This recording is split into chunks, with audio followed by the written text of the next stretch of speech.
Well, the CIF Southern Section new football divisions are out as of Tuesday morning. A lot of buzz on Twitter. We're all talking about it in the newsroom. We're going to break it down here with David Zink, our sports columnist, who's been making some phone calls, getting the pulse of the people. If they're excited about this, it sounds like some schools are. Some are maybe trying to figure it out if it's a good thing or a bad thing at this point. But we do know for sure that Vista Marietta and Centennial will not be playing again for a CIF championship because they're now in different divisions. They are. They have actually separated the two leagues, with the Southwestern League now going to what they call the West Valley Division to compete against the Baseline League, the Foothill League, the South Coast League, and the Sunset League.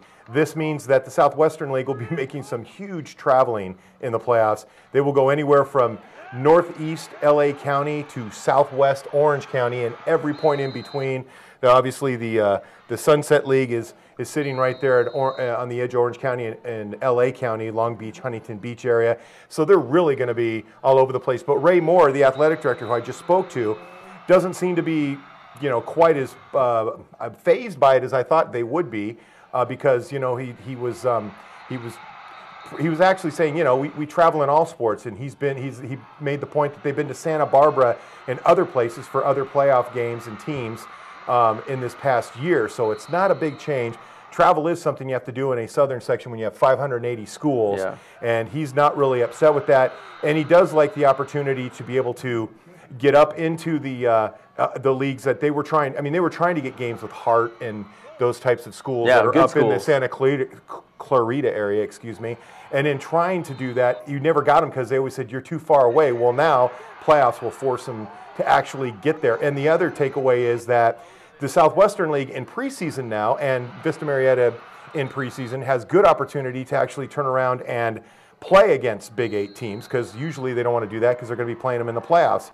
So now that they're not going to be playing them in the playoffs, they'll get some preseason games. Probably not this year, but I would say schedules are already done. Subsequent years, you'll be seeing that. It would be great to see a early season game between Vista Marietta and Centennial before they get into their league play and then on to the playoffs. Yeah, so the rivalry might not be over if they can schedule a non-league game, or who knows, maybe a Southern California regional game when we get to the state playoffs. Exactly, and for Matt Logan, he's getting exactly what he wanted. If you watch the Blitz, what was that, about a month ago, Pat? Yeah.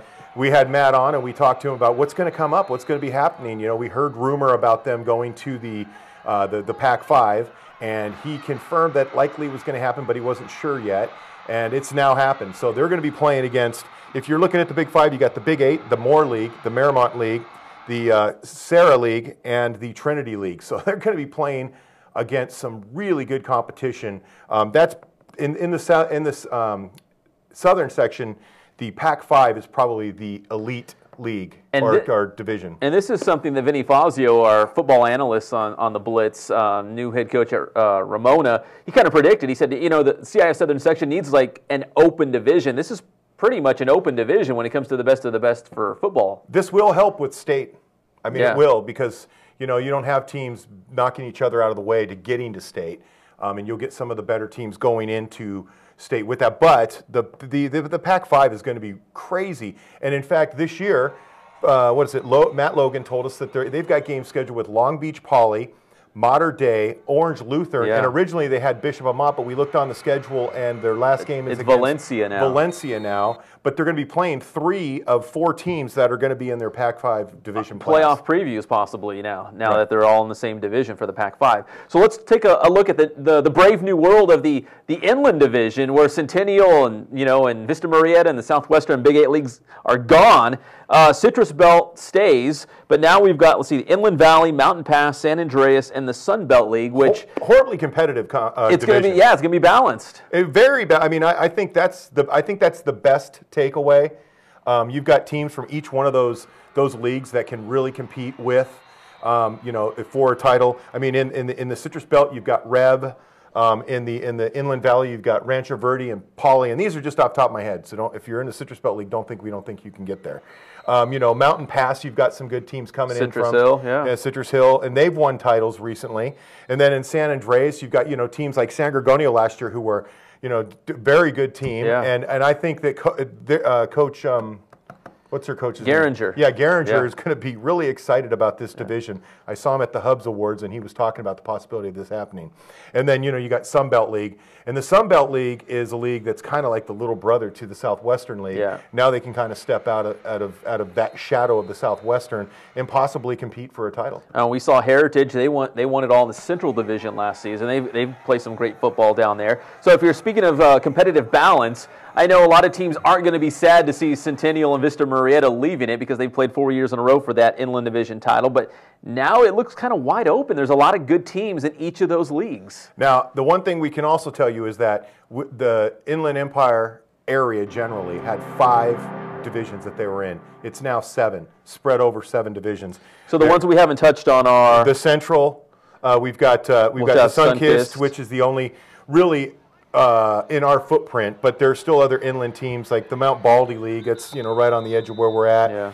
And the Sunkist will be playing against the Rio Hondo, the Palomares, and the Hacienda. The East Valley, you got the Arrowhead League going in with a bunch. I mean, they've got long travel times here. Yeah. I mean, some of those smaller schools in our area. Yeah, and then in the Northwest Division, the Ambassador League, which is a reconstituted Ambassador League. Yeah. You've got Notre Dame going into that league, and you've got Linfield Christian. Yeah. Is Aquinas in the Ambassador now? Yeah, Aquinas, Linfield Christian, Ontario Christian, and Arrowhead Christian, I believe. So you've got a good small schools league that's going to be playing in the Northwest Division against the Deanza, the Del Rey, the Northern Olympic, and Prep. And let's not forget the Eastern Division because we have a couple local leagues there, including the River Valley. We do. We've got and the Desert Valley, which was up in the Central.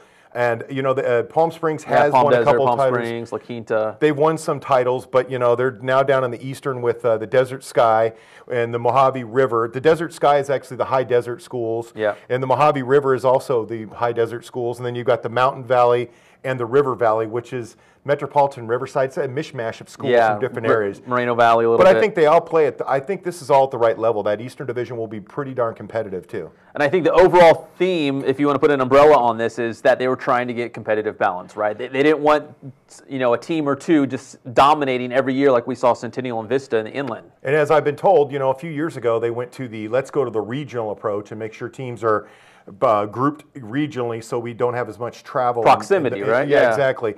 But after 2 years of that, they went away with that because they wanted to make sure they were getting good competitive balance. When you're playing for state, you've got to make sure your divisions are strong, and I think that's probably something they looked at. All right, so we're going to have Dennis Gregovich, the head coach from Tockwitz, on the Blitz on Wednesday, and he'll talk about his Titans moving up to the Inland Division. It's going to be tough, but he's had some good teams in the last couple of years, so we'll see what they do. No more skating. No, hey, we're going to find out exactly what they're made of. And we're also going to have Vinny Fazio on. He's going to break it all down for us as a guest analyst, and I'm sure he has some thoughts. And he was right. He made some predictions. All right, for David Zink, I'm Pep Fernandez, and please join us on the Blitz live Wednesday at 5:30 from Adrenaline Athletic Training.